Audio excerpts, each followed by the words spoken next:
3 роки позбавлення волі у колонії поселення. Таке покарання окупаційні прокурори вимагають в окупаційному суді Армянська для лідера кримсько-татарського народу Мустафи Джемілєва. У так званому суді завершилися дебати сторін.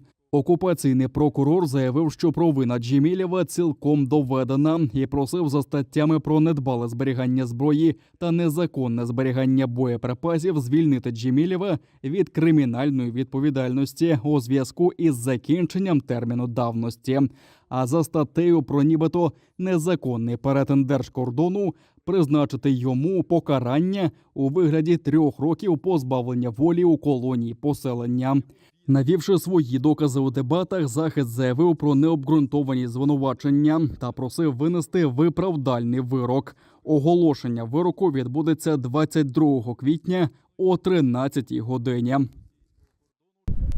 Огромное количество свидетелей и при этом заключение экспертов, самих экспертов, которые были допрошены в зале судебного заседания, указывают на то, что вина в инкриминируемых преступлениях Мустафы Джемилева не доказана. Соответственно, сторона защиты полагает, что по всем 3 статьям Джемилев Мустафа должен быть оправдан, и в отношении него должен быть вынесен только оправдательный приговор. Мы показали, что то предъявленное обвинение, оно ничем не подтверждается, нет никаких доказательств. Государственный обвинитель ссылался только лишь на некие предположения и не более того.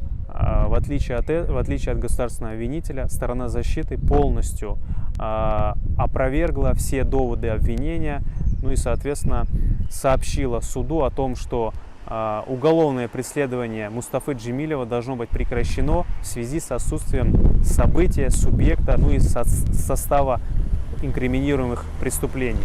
Заочне судилище без участі самого Джемілєва тривало більше 20 місяців.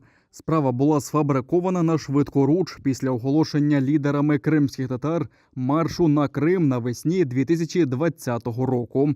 За словами захисту, цю справу вигадали для дискредитації лідера кримсько-татарського народу в очах міжнародної громадськості.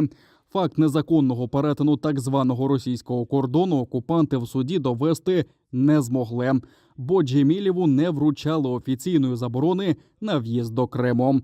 3 травня 2014 року Мустафа Джемілєв спробував потрапити додому, але окупанти без жодних підстав його через адміністративний кордон не пропустили.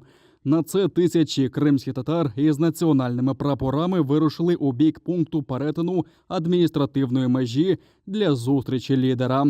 Окупанти стягнули військових та заблокували проїзд. Тоді Мустафа Джемілєв для уникнення протистоянь вирішив повернутися до Києва.